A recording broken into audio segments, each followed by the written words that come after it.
Class 9th के सभी विद्यार्थी आपको बिल्कुल चिंता नहीं करनी। आज हम आपकी वार्षिक परीक्षा का, जी हाँ, वार्षिक परीक्षा का सेट डी हिंदी के पेपर का पूरा सॉल्यूशन देखने वाले हैं। तो बिना किसी देरी के वीडियो करेंगे स्टार्ट। यही प्रश्न, जी हाँ, हुबहू यही प्रश्न आपको पेपर में देखने को मिलेंगे। ठीक है, अच्छे से कंप्लीट कर लीजिएगा और याद भी कर लीजिएगा। कृष्ण भक्ति की शाखा के प्रतिनिधि कवि है सूरदास जी। मेघ आए हैं बन ठन के, ठीक है, क्योंकि कविता में एक लाइन दी गई है उसमें कि बन ठन के मेघ आए सज के सवर के। ठीक है, वीर रस का स्थायी भाव है उत्साह। एकांकी में कितने अंक होते हैं? ध्यान दीजिए, एकांकी में एक अंक होता है। ठीक है, और नाटक, अच्छा, एक अंक का मतलब क्या है यहाँ पर? एपिसोड। जो आप नाटक देखते हैं, ठीक है, कोई सी भी नाटक आप टीवी में आती है जो, ठीक है, उनको देखेंगे तो उनमें एपिसोड के एपिसोड चलते। पिछले एपिसोड में आपने ये देखा, अगले एपिसोड में ये होगा, तो ये क्या है? अंक है। तो एकांकी केवल एक ही एपिसोड में खत्म हो जाती है, लेकिन नाटक में अनेक अंक होते हैं। माता और पिता में समास है तो द्वंद्व समास। मृत्यु का तरल दूत कौन है? तेज गति से आता बाढ़ का पानी। छायावाद के जो जनक है, रिक्त स्थान माने जाते हैं जय शंकर प्रसाद। जय शंकर प्रसाद। महाकाव्य में जीवन का रिक्त स्थान चित्रण होता है, समग्र चित्रण होता है, यानी कि संपूर्ण चित्रण होता है। छंद जो होते हैं वो दो प्रकार के होते हैं। जूता जो होता है वो हमेशा टोपी से ज्यादा कीमती होता है। शब्द के पहले जुड़ने वाले शब्द, ठीक है, शब्द के पहले जो भी जुड़ेगा वो कहलाएगा आपको उपसर्ग। ठीक है, राम स्वरूप विवाह के लिए बेटी की रिक्त स्थान छिपाते हैं उच्च शिक्षा।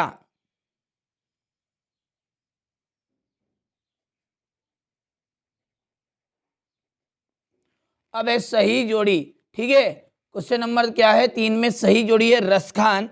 रसखान का जो सही नाम है, पूरा नाम है, वास्तविक नाम है सैयद इब्राहिम।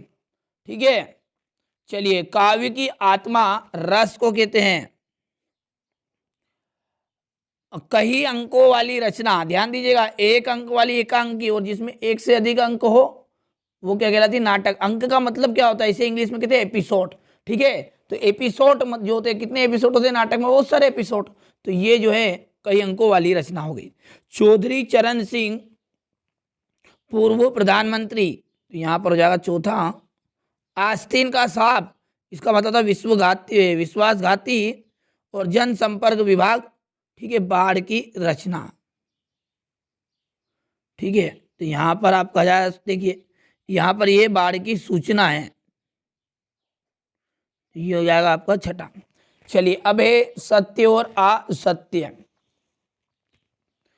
प्रगतिवादी काव्यों में अनेक प्रयोग किए गए हैं।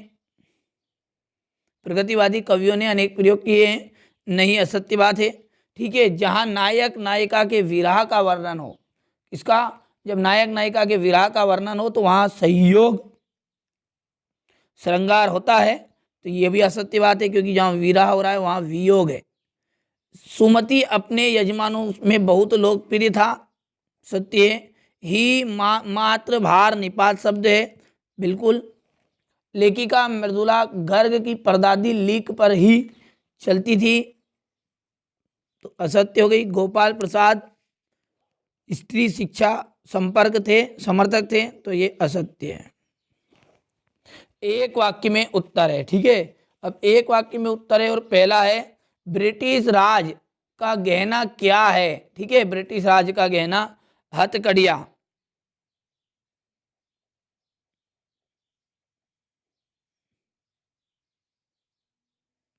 काव्य की शोभा बढ़ाने वाले तत्व क्या कहलाते हैं? अलंकार कहलाते हैं।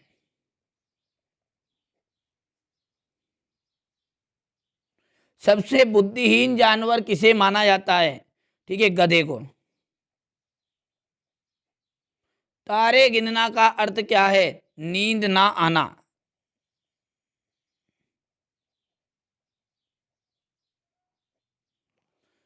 जो ही वहां आया त्यो ही सो गया, किस प्रकार का वाक्य है? तो ये हो गया मिश्रित वाक्य।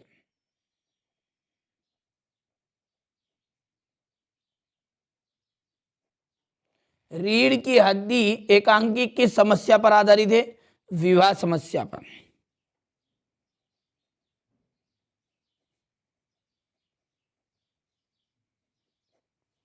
ठीक है, चलिए इसके बाद है क्वेश्चन नंबर 6 में निर्गुण भक्ति काव्य की प्रमुख विशेषताएं बतानी है। नई कविता के प्रमुख 4 कवियों के नाम, उनकी 2-2 रचनाएं, सारे क्वेश्चनों का सॉल्यूशन दूंगा। ठीक है, आपको बिल्कुल चिंता नहीं करनी। देख लीजिए यहाँ से कबीर के काव्य के कला पक्ष पर प्रकाश डालना है। ठीक है, इसके बाद में सुमित्रा नंदन पंत के काव्य की कला पक्ष की 2 विशेषताएं, पाठ्य मुक्तक और गेय मुक्तक में कोई 2 अंतर, संचारी भाव किसे कहते हैं, इनकी संख्या कितनी मानी जाती है, मानवीकरण अलंकार की परिभाषा उदाहरण से, छंद किसे कहते हैं, इसके कितने प्रकार होते हैं, नाटक किसे कहते हैं। ठीक है, यहाँ पर क्वेश्चन नंबर 13 है, ये क्वेश्चन नंबर 14। इसके बाद में यदि बात करें तो ये अगला है आपका क्वेश्चन नंबर 15। यहाँ से देखिए क्वेश्चन नंबर 16, 17,